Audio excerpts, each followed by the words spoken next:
El domingo recién pasado, el Papa Francisco ha clausurado el Año de la Misericordia. Un año, sin duda, lleno de gracias para todos nosotros los cristianos.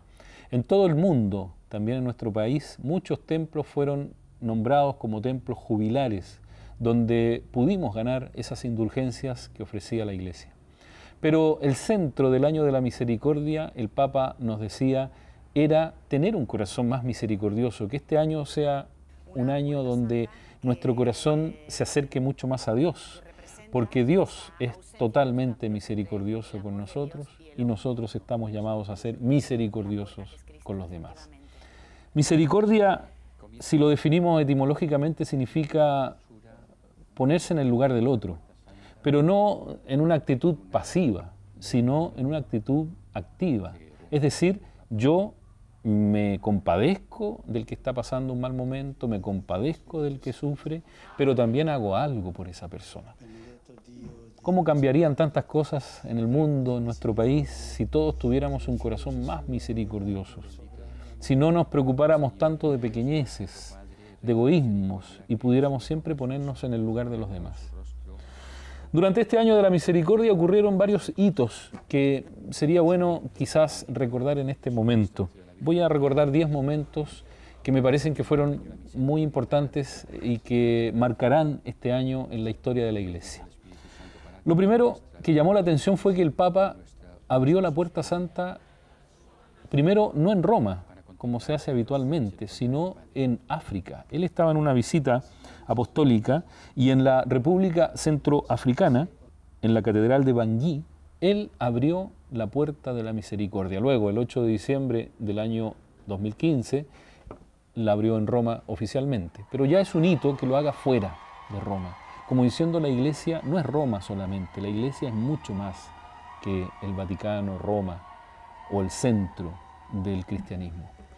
Otro hito importante es que el Papa Benedicto XVI, el Papa emérito, es el primer peregrino en cruzar la Puerta Santa.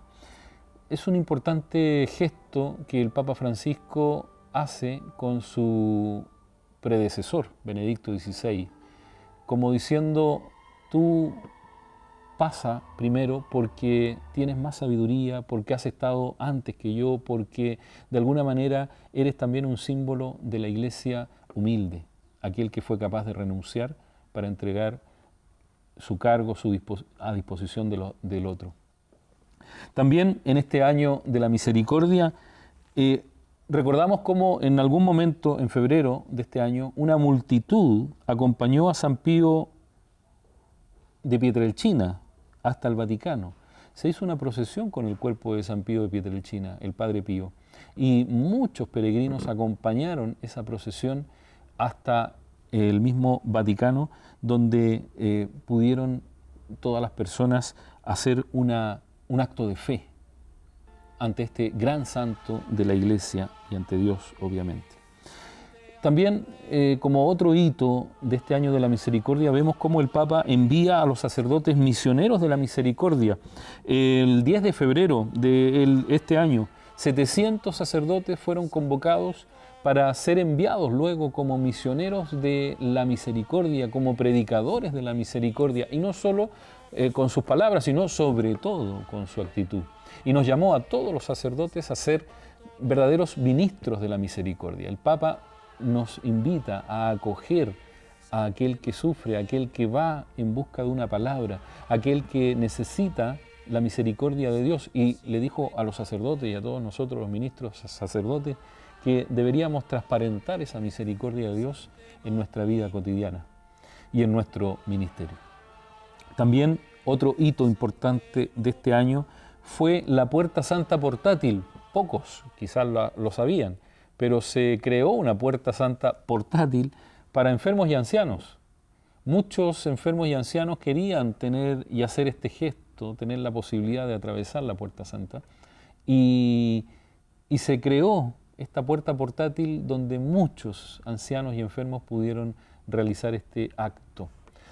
También el Papa lo dijo, es un símbolo. Muchos enfermos y ancianos de distintos países del mundo quizás no pudieron pasar la Puerta Santa de un templo o esta misma puerta portátil, pero sí el Papa decía, si en tu corazón quieres pasar la puerta, la vas a atravesar. Esa puerta que divide el mundo egoísta, el mundo de la soberbia, el mundo de la vanidad, con el mundo de la misericordia, de la luz, de la paz y del amor.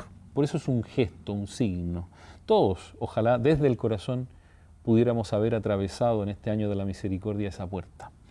El Papa también preside este año en Cracovia la Jornada Mundial de la Juventud, donde puso mucho énfasis a todos los jóvenes del mundo de la necesidad también de que los jóvenes vivan esta misericordia en su vida cotidiana, en sus actos de cada día.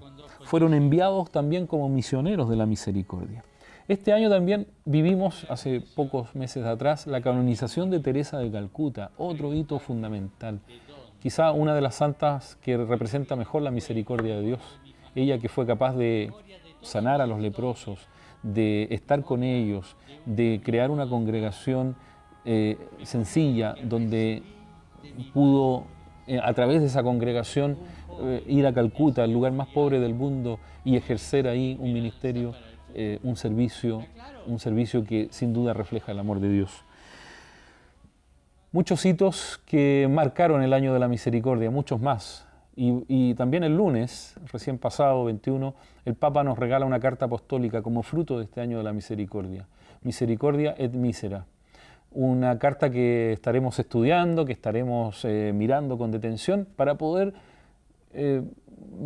meter en nuestro corazón todo lo que significa la misericordia, para que entre como una espada, dice San Pablo, en nuestro corazón, ojalá este año jubilar de la misericordia y ese gesto compasivo y misericordioso esté presente en nuestra vida. Que ojalá este año de la misericordia que hemos podido vivir verdaderamente traiga a cada uno de nosotros esa misericordia que tanto necesita el mundo de hoy, para que así el amor de Dios se refleje cada día más en medio nuestro.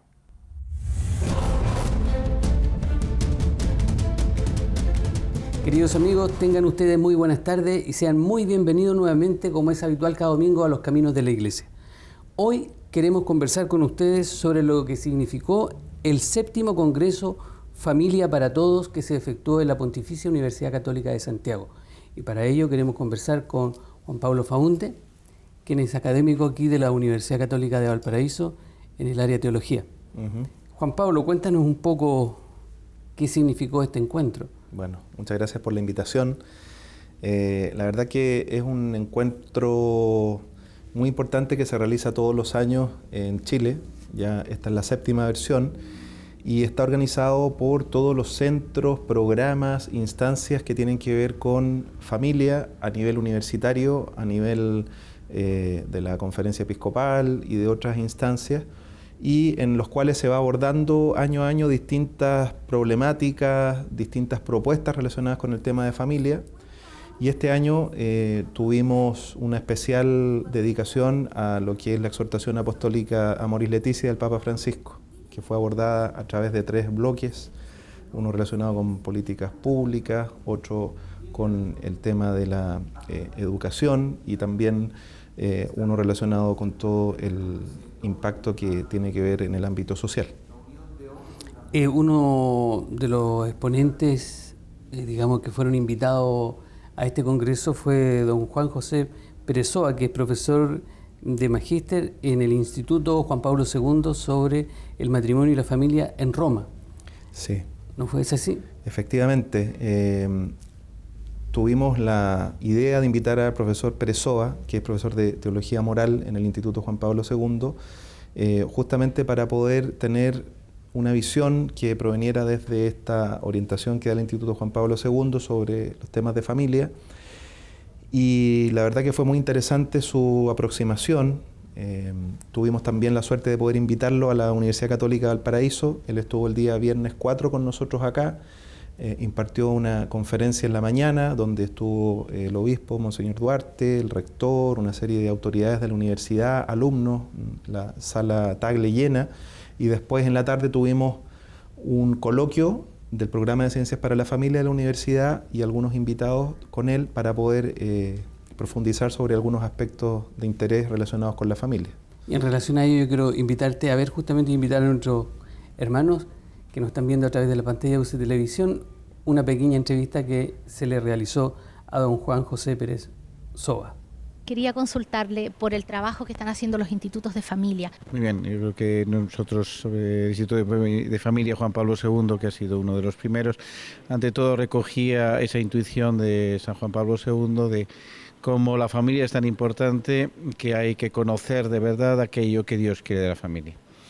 Y entonces realmente nos sorprende, porque se pasa de una visión más privada de lo que es mi familia, ante todo una misión que la familia tiene en la Iglesia y en el mundo, que está unida a la salvación de los hombres. Es como la gran y buena noticia que Dios quiere hacer a los hombres, es la familia, y tenemos que pensar en ello para conocerla muy bien y hacerla realidad en nuestro mundo.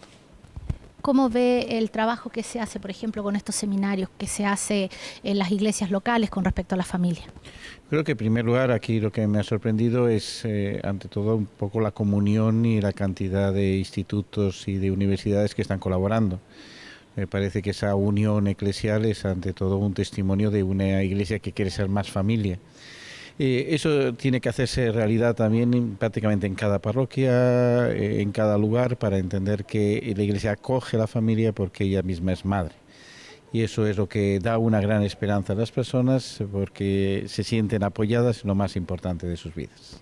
Y un llamado a las personas desde sus propias familias. ¿Qué les diría?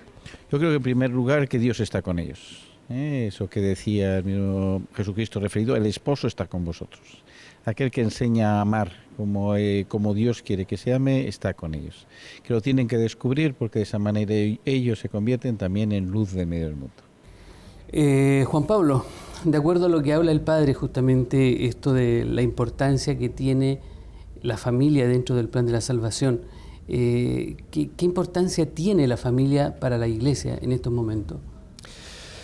Bueno, nosotros vimos una entrevista que se hizo al padre Pérez Soba con posterioridad a su conferencia y quizás sería bueno comentar algunos aspectos de esa conferencia porque es importante entender que su reflexión teológica es una reflexión que él realiza al interior del Instituto Juan Pablo II y el Instituto Juan Pablo II, uno de los aspectos que más quiere desarrollar es justamente toda la reflexión en torno a la teología del cuerpo.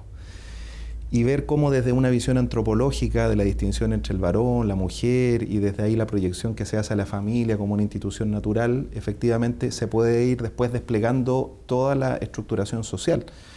Y por lo tanto, él lo que resaltó en su conferencia es que justamente la familia es el soporte fundamental de la sociedad, no solamente porque se diga en un contexto a nivel constitucional o por una declaración, sino que porque la propia revisión antropológica y ética desde la cual se va estructurando toda la conformación humana, familiar y social, tiene como base justamente el encuentro entre el hombre y la mujer. Por lo tanto, si se afecta esta realidad, estamos de alguna manera cargándonos toda la sociedad a posteriori. Y por eso que el análisis que incluso él nos entregó el día anterior, en que lo tuvimos invitado aquí a la Facultad de Teología, fue justamente sobre el tema de la ideología de género, que es una de las problemáticas y las consecuencias que vienen cuando justamente no se hace ese respeto a la distinción natural entre el varón y la mujer y empieza toda esta puesta en cuestionamiento en relación a lo que es la configuración de la familia desde una perspectiva natural. Ahora, ¿tú crees, por ejemplo, justamente tú tocas esto de la teoría de género, hay un peligro hoy en día, se ve un poco desde el punto de vista teológico, que algunos quisieran replantear un tema, un nuevo planteamiento antropológico, por decir, o una nueva visión antropológica yo diría, en mi visión personal, para adaptarse justamente a los desafíos que hoy se presentan en relación a la familia. No, eso no llevaría no voy a decir a la extinción, pero no llevaría a una gran problemática como sociedad frente a la visión que tenemos tradicionalmente de lo que es la familia.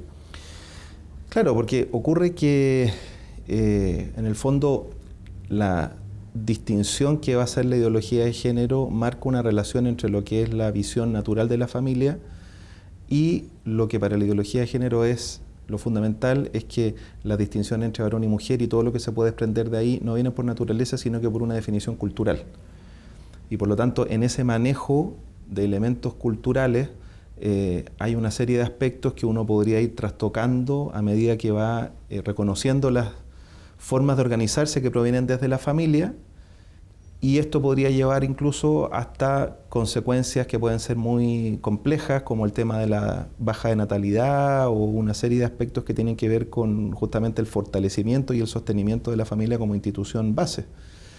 Entonces, es un problema que lo va a comentar más adelante Carmen Domínguez cuando hable justamente de uno de los problemas que se va enfrentando hacia aspectos tan importantes para un país como puede ser el control y el manejo de las políticas públicas, que van generando una serie de efectos perjudiciales desde el punto de vista de la mantención de una sociedad, por ejemplo. Sabemos que necesitamos una tasa de recambio generacional de 2,2 hijos por unión, y en este momento el descendimiento de la natalidad hace que ni siquiera eso se pueda sostener, y por lo tanto todo este tipo de circunstancias que de alguna manera están llevando a que el desarrollo de la familia, que también se extiende al ámbito social, si se ponen en tela de juicio y más encima se empiezan a dar argumentos de carácter ideológico que van a ir confrontando esta forma de proyección natural de la familia, obviamente que está significando un problema que puede tener repercusiones que ni siquiera nosotros hoy día podemos calibrar. Ya que tú tocas justamente el nombre de Carmen Domínguez, yo quiero invitarte a ver justamente una entrevista que le hicimos durante el seminario. Muy bien. Todos aciertan en que la base de la sociedad es la familia y a la larga eso se va destruyendo. Entonces, ¿por qué como Estado o como sociedad o como instituciones no le ponemos más ahínco a eso? Yo creo que en eso confluyen dos cosas. Una que yo apunté, y es que pese a que nuestros, de alguna manera, documentos más importantes desde la configuración del Estado, como es la Constitución, parte en el artículo 1 por resaltar que la familia es núcleo fundamental de la sociedad y que el Estado tiene un deber de fortalecerla. Es decir, si nosotros miramos la Constitución y las normas en Chile, y uno ve también el discurso de los políticos, por ejemplo, a la hora de las elecciones, todo el mundo declara tener conciencia de que la familia es esencial, es fundamental y que hay que trabajar por apoyar a la familia. Es decir, podríamos decir que hoy es un discurso políticamente incorrecto decir que la familia es irrelevante, no es importante. Pero el punto siguiente es que pese a esa declarada conciencia, eso no se decanta en políticas concretas. ¿Y por qué? Porque, como yo afirmaba recién, lo que nos sucede es que en buena parte las necesidades cotidianas que nosotros tenemos, y eso da lo mismo el sector socioeconómico en el que se esté, son resueltas en buena parte por la red familiar con la que cada uno cuenta, sean abuelos, sean padres, sean tíos, sean primos, sobrinos, etcétera. La mayor parte de los chilenos, cuando tiene una necesidad de salud, cuando tiene una necesidad de dejar a sus hijos con alguien, cuando tiene una necesidad económica, acude en primer lugar a su red familiar. Entonces, en una buena parte, el Estado chileno descansa en esa red familiar, y como descansa en esa red familiar, obviamente no se ve en la necesidad de tener que pensar cómo la promuevo, la fortalezco, la propicio o aseguro que siga existiendo. Y ese es el gran problema, porque si bien es cierto, nosotros en Chile hemos tenido varios cambios desde el punto de vista de la estructura familiar, lo que se mantiene permanente es que la red familiar sigue siendo nuestro principal apoyo. Pero esa red familiar puede desaparecer en nada, que es la realidad que viven, por ejemplo, la mayor parte de los ciudadanos en los países desarrollados económicamente, en Europa, ¿no? Los ciudadanos hoy no cuentan con la red familiar. Tanto es así que todos los días en Europa se descubre, ¿no es cierto?, personas mayores que han fallecido solas en sus departamentos, en sus casas, ¿no? ¿Por qué? Porque se ha impregnado de una cultura individualista, cada vez tienen menos hijos, o sea, la reducción de la natalidad impacta obviamente en la red familiar, porque esa red familiar se va haciendo más pequeña y finalmente prácticamente inexistente. Entonces, la razón tiene que ver con que el Estado no advierte verdaderamente la importancia que tiene el potenciar la familia, el potenciar en definitiva esta comunidad. Si se diera cuenta que en realidad hay que invertir en familia, y la palabra corresponde porque políticas públicas suponen inversión, si se diese cuenta que en definitiva, mientras más invierta en tener familias estables, el Estado se ve de alguna manera relevado de la necesidad de tener que invertir económicamente en una serie de prestaciones sociales que vienen a la larga a suplir de alguna manera, ¿no es cierto?, la ausencia o las dificultades dentro de la familia. En relación a lo que habla la doctora Carmen Domínguez en la entrevista que hacemos, ella toca un tema que es muy importante, incluso ella resalta, porque es verdad, la Constitución consagra el cuidado de la familia por parte del Estado. ¿Cómo crees tú que hoy día ha logrado ver este tema del fortalecimiento de una política que vaya en favor de la familia? ¿Va más bien en favor o en desmedro, o simplemente es un tema que no se habla, digamos? Claro, del momento que, como bien dice Carmen, el Estado no se ha implicado en llevar adelante un programa de políticas públicas que atienda al tema de la familia, lo que en estricto rigor está ocurriendo es que hay un acto como de suspensión en relación con lo que puede hacer la promoción de la familia. Y por lo tanto se deja a la familia a que sea la que por sí misma, siendo una instancia tan importante como base y fundamento de la sociedad, tenga que ir organizándose al modo como ella piensa que lo tiene que ir haciendo, pero sin tener estas redes que son necesarios de establecer en un contexto público donde hoy día, al estar la sociedad cada vez más compleja, se necesita que haya fuentes de asistencia. Por ejemplo, en nuestro país no tenemos ningún tipo de promoción a la hora de utilizar el servicio de transporte público cuando estamos hablando de familias numerosas, ni tampoco está la posibilidad, a no ser de que haya un colegio católico que tiene una especial atención por recibir familias numerosas, un programa de rebaja de arancel de matrícula porque se han matriculado 4 o 5 hijos de una familia que se ha arriesgado a tener muchos hijos en el contexto contemporáneo. Entonces, desde estos ejemplos que pueden ser tan puntuales, si uno se va abriendo a otros contextos, se va dando cuenta que efectivamente se ha dejado a la familia a que se articule, se sostenga, apoyada en sus propias redes interiores, pero no se está desarrollando un programa de difusión y de sostenimiento a nivel estatal de lo que puede ser el acompañamiento de la familia. Lo que también puede generar algún tipo de problemas, ¿no? Porque sabemos que detrás de la visión estatal puede haber una cierta intencionalidad ideológica que podría ir en un sentido, como puede ser también la interpretación de la familia desde la visión de la ideología de género u otra. Entonces es un tema que hay que abordar con especial cuidado. No se trata tampoco de estar solicitando la creación de un ministerio de la familia o de una instancia que desde la perspectiva estatal necesariamente tenga que hacerse cargo de la situación familiar, porque la familia es un cuerpo intermedio que está y se reconoce como anterior al Estado. Y por lo tanto hay que tener también cuidado a la hora de ver cómo nos aproximamos a la ayuda que el Estado puede ofrecer a la familia. Pero efectivamente hay una serie de elementos subsidiarios o de soporte que son los que tendrían que estar dando ayuda y que yo creo que en estos momentos eso no se da. Y por eso la familia tiene que buscar desde una motivación natural caminos y formas que le ayuden a que se pueda organizar y sostener en un contexto socioeconómico que cada día es más complejo. Ahora, el tema, si bien es cierto, al Estado le cabe el cuidado de la familia bajo el punto de vista económico, pero también hay ciertas políticas que van en desmedro en la pérdida de la identidad de la familia. Porque generalmente una familia se va manteniendo por la tradición de los abuelos, la tradición de los tíos, la tradición de la familia. Finalmente, nos encontramos frente a una sociedad que le ha dado un quiebre a la familia porque en el fondo con las ideologías nuevas que han surgido con la modernidad, pareciera que todo lo pasado es malo, entonces hay que erradicarlo. Sin embargo, uno, como experiencia propia, digamos, muchas de estas riquezas la adquirió en el colegio y se fortalecían en las políticas de educación. Y hoy en día hay una falta de política incluso en el tema de la educación. Eso a futuro, ¿crees tú que va a traer problemas graves en torno a lo que conocemos como institución de familia? Claro, yo pienso que hay una injerencia silenciosa que tiene un carácter ideológico que lo que está haciendo justamente es poco a poco diluir las relaciones que se dan al interior de la familia y desde esa dilución de las relaciones al interior de la familia, también ir generando una nueva visión o un nuevo paradigma de lo que podríamos entender por familia, que justamente está apuntando a quitar de cierto contenido a los roles que hasta ahora nosotros hemos reconocido como fundantes al interior de una familia.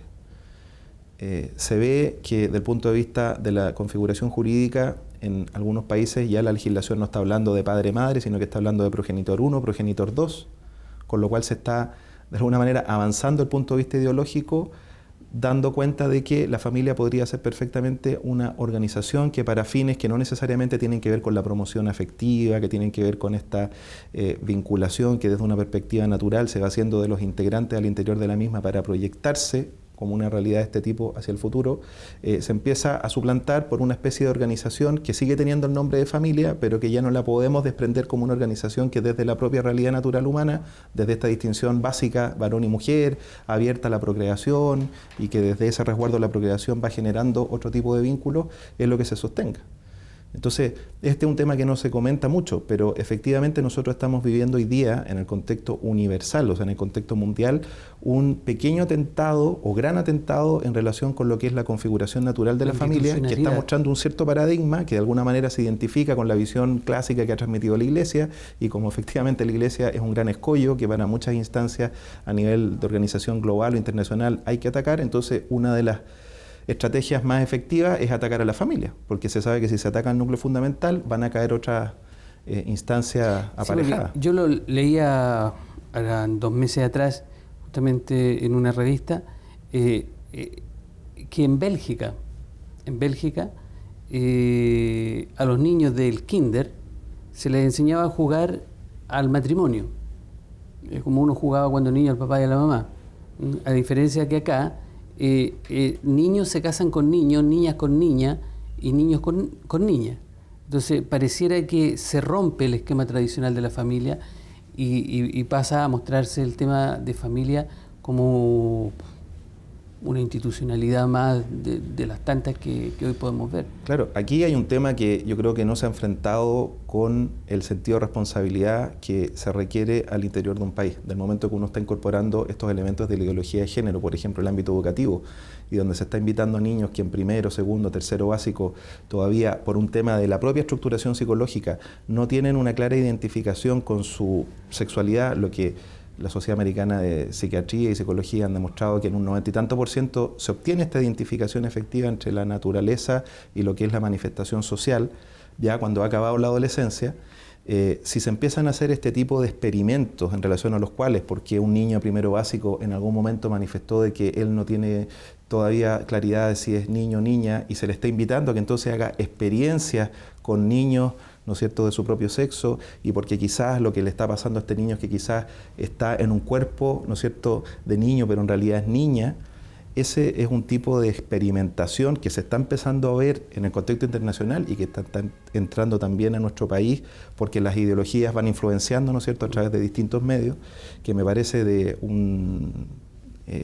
una gravedad que no sé si tenemos en el contexto público claridad de lo que está significando esto, pero las consecuencias y las repercusiones que puede tener son muy complejas. Que en la situación actual a nivel internacional, no solamente interna de nuestro país, ¿tú crees que la familia pasa por una crisis grave como institución? Yo creo que pasa por una crisis compleja porque justamente se está atacando desde el punto de vista de la universalización de la ideología de género en todos los contextos. Y hay ámbitos en relación a los cuales hoy día no se está permitiendo que efectivamente se lleve adelante una transmisión de contenidos valóricos y de contenidos tradicionales como hasta ahora había estado ocurriendo. Y hace poco, ¿no es cierto?, en Europa se ha definido ya una política de transmisión de elementos relacionados con la ideología de género, que son como los elementos fundamentales que han de seguirse como política pública en todos los contextos educacionales del ámbito escolar. Y ya cuando uno empieza a tomar definiciones de ese tipo al interior de una organización tan importante como la Unión Europea, entonces está mostrando que efectivamente aquí hay un intento de llevar adelante una visión ideológica que está afectando a la familia en sus aspectos sustanciales. Eso probablemente después, por la efecto que implica la transmisión de elementos normativos hacia otros contextos, va a empezar a ocurrir también en Chile, y de hecho ya está ocurriendo. Entonces, son aspectos que efectivamente pueden hacer pensar que desde el punto de vista de esta configuración que hasta ahora vemos como natural de la familia, esto va a estar siendo afectado, y en ese sentido claramente podríamos hablar de una crisis. Yo quiero invitarte a ver una nota que le hicimos a don Edinson Santibáñez, que es miembro del Comité Ejecutivo del Programa de Ciencias para la Familia de la Universidad Católica aquí de Valparaíso. Invitarte porque él toca un tema sobre la educación. ¿Cómo educaríamos a los hijos tal cual son?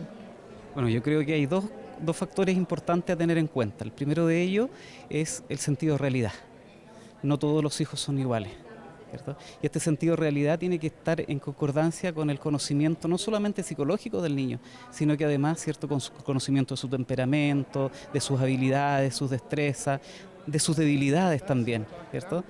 Y una segunda idea, ¿cierto?, que es muy importante, es que los padres tenemos un deber de conocernos a nosotros primero, a nosotros a sí mismos, ¿cierto?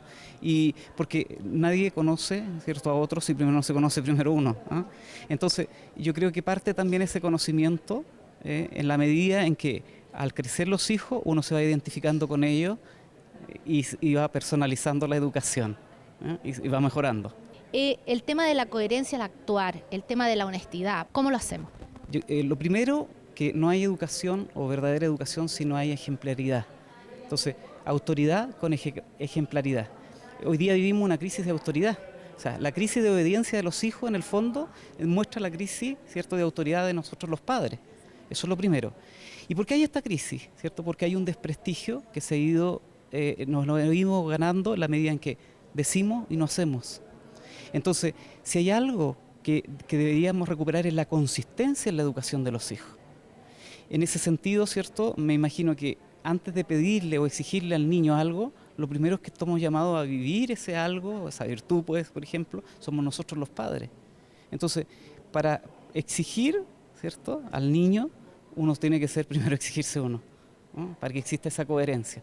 Cada vez que nosotros exigimos y los niños no ven esta coherencia, nos desprestigiamos como padres. Eso pasa también en la escuela, está pasando a nivel nacional, etcétera, etcétera. Perfecto. Y lo último, ¿cómo cambiar el sentido de la educación para ser felices en vez de ser exitosos? Yo creo que ese es un tema antropológico que hoy día precisamente está ausente en la educación.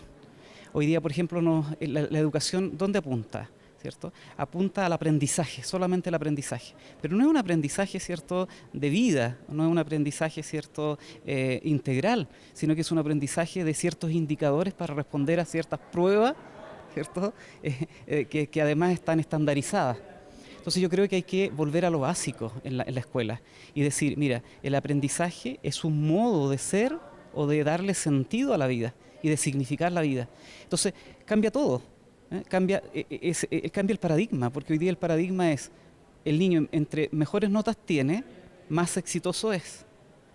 Entre mejores notas tenga, le tenemos garantizado su futuro, pero eso es a veces pan para hoy, hambre para mañana.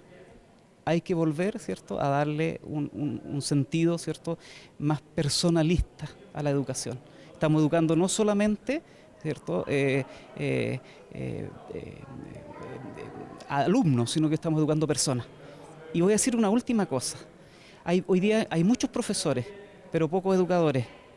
El profesor tiene que ver con la instrucción, pero el educador tiene que ver con la formación. Y la labor de los educadores es subsidiaria de los padres. Y uno le da mucha pena cuando incluso en las mismas universidades esto se olvida y se tiende solo otro paradigma, el instruccional nomás. De acuerdo a lo que habla Edinson Santibáñez en la nota, aquí dice, él deja dos cosas claras. Primero, no es un tema de instruir alumnos, sino que de formar personas. Y lo otro es un tema que él toca, que es muy importante, que no todos los hijos son iguales. Por lo tanto, uno tiene para formar, para educar, para entregar valores. En el fondo uno tiene, al menos como papá, yo lo percibí así, tiene que conocer a cada uno de sus hijos y conocerlo en forma distinta, no marcar por iguales, sino que cada hijo es distinto el uno del otro. Sí. Claro, lo primero que mencionas tú, yo creo que es muy importante. O sea, efectivamente, uno de los temas que está apuntando todo esto de la ideología de género y todo es la no distinción personal, sino que a la uniformación como ejército, ¿no es cierto?, de a quienes tenemos por delante. Y en ese sentido, desde el punto de vista antropológico y cristiano, nosotros estamos llamados a reconocer al otro siempre como persona con una dignidad intrínseca por ser creado, ¿no es cierto?, a imagen, ¿no es cierto?, del Señor, y que ha sido creado con una especial condición, con una serie de características. Entonces, es muy importante resaltar este aspecto personal, y ese es el aspecto que nos lleva justamente que hagamos las debidas distinciones entre los miembros que conforman una familia. Yo estoy ahora, por ejemplo, esperando a nuestro 7º hijo, a Lucas, que viene y que, si Dios quiere, nacerá mira, qué bonito. En abril del próximo año, y los hijos que han venido con anterioridad son todos relativamente pequeños, pero uno va dándose cuenta que efectivamente cada uno de ellos requiere o más tiempo, o más dedicación, o una forma especial como dirigirnos para poder transmitirle algún elemento educativo. Hay siempre en ello, ¿no es cierto?, el gran misterio de la individualidad y la unicidad. Cada uno es una persona y un misterio insondable. Distinto. Exactamente. Claro. Entonces, del punto de vista educativo, es una demanda que tenemos en el momento contemporáneo, que al mismo tiempo está significando para cada uno de nosotros, ¿no es cierto?, un gran problema en la administración del tiempo, el justamente poder tener esta capacidad de abstracción, y sobre todo en el momento de estar frente a los hijos, no solamente aportar, como decía Edison, cantidad, sino que también calidad, del punto de vista del tiempo que tenemos con ellos, de esta detención que hay que hacer en relación a cuáles son las inquietudes específicas que tiene cada uno de ellos en función de sus motivaciones. Y ese es un trabajo que efectivamente tiene que ver con el desarrollar una cultura familiar. Yo soy profesor de ética aquí en la universidad, y siempre les digo a mis alumnos, estamos hoy día en el contexto de la tradición axiológica de los valores, y por lo tanto la cultura hoy día se entiende como la manera que nos permite incrementar el número de valores que vamos incorporando en la realidad. Y por lo tanto, formar culturalmente a nuestros hijos tiene que ver con tener esa capacidad de percibir cuáles son, en relación a sus sensibilidades, los específicos valores que tenemos que hacer que ellos cultiven. Pero hay un punto importante que toca justamente en el tema de los valores. Él dice, en el fondo, que el que transmite los valores tiene que ser consecuente. O sea, si nosotros le transmitimos valores a nuestros hijos, virtudes, tienen que ser virtudes que se vean también reflejadas en nuestro actuar, en nuestra forma de ser. Porque en el fondo, el principio cristiano, digamos, que si uno profesa la fe, tiene que vivir la fe, si no se transforma en un escándalo. Y pareciera que para los jóvenes hoy, sobre todo para los jóvenes y los adolescentes, el tema de no ser consecuente es realmente causal de escándalo.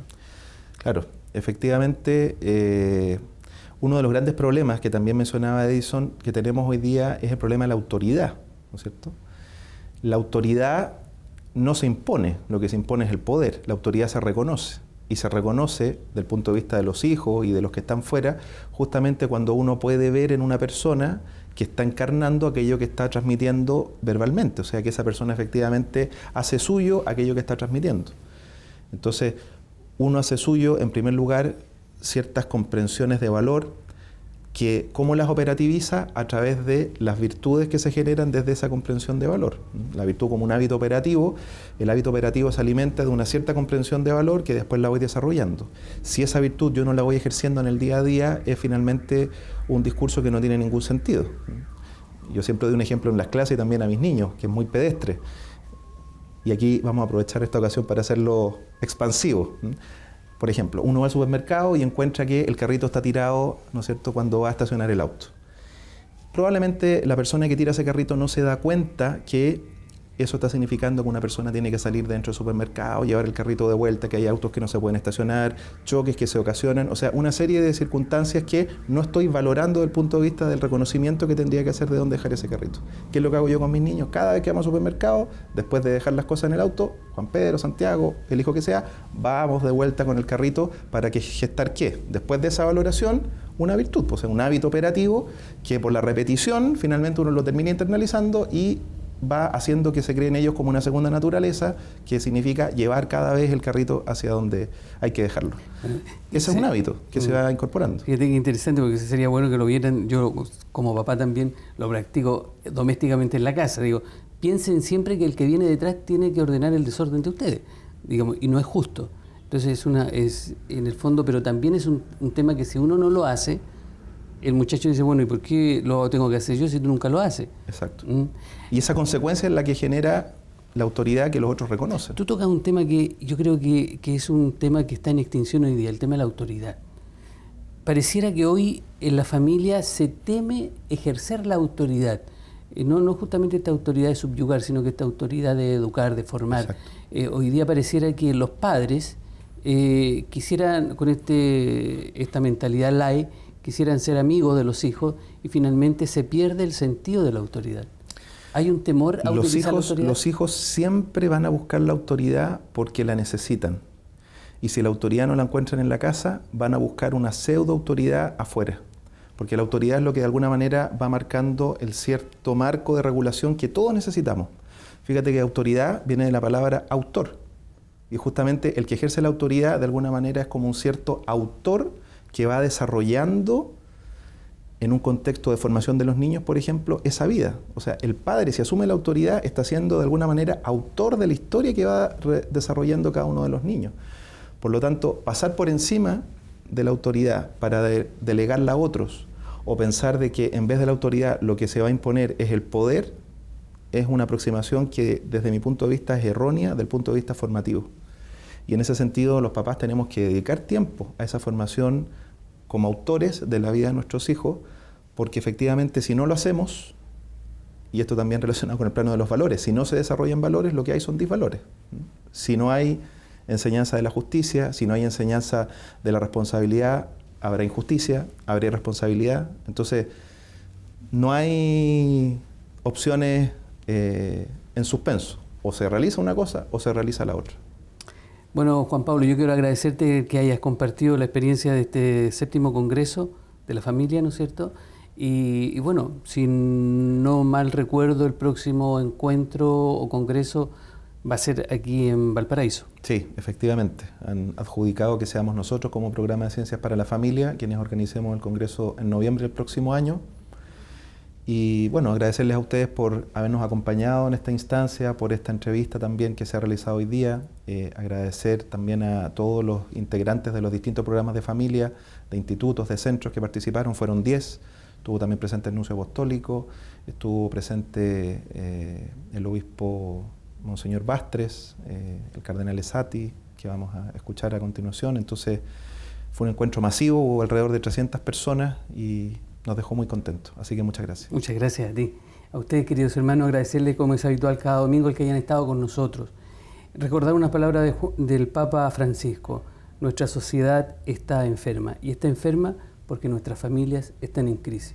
Quiero dejarles para terminar con lo que ha sido el mensaje que nos ha entregado el cardenal Esati en este 7º Congreso para la Familia. Gracias, que tengan ustedes un muy buen domingo. Contarle lo que significa este Congreso de Familia, el aporte que hace a nuestra sociedad chilena y a la familia. En primer lugar, destacar la calidad de estos encuentros. Este no es el primero, es parte de una serie de encuentros que cada año se realizan para profundizar un don y lo que significa este don, la familia, don para los esposos y don para los esposos con sus hijos, don para la familia entera. Y en la línea de lo que el Papa Francisco nos ha dicho en su exhortación apostólica sobre el gozo del amor, profundizar justamente el significado que tiene hoy día la familia en una sociedad que muchas veces la desconoce como valor, no la apoya, a pesar de que es un deseo grande de los jóvenes. Cuando uno le pregunta a los jóvenes, ¿cuál es tu ideal? Tener una familia y formar una familia. Y eso es recogido también por la sociología, no siempre por la política. Y yo creo que aquí hay un gran desafío de la política, de acoger la aspiración más profunda de los jóvenes y de darle el espacio para que ese don se pueda desarrollar plenamente.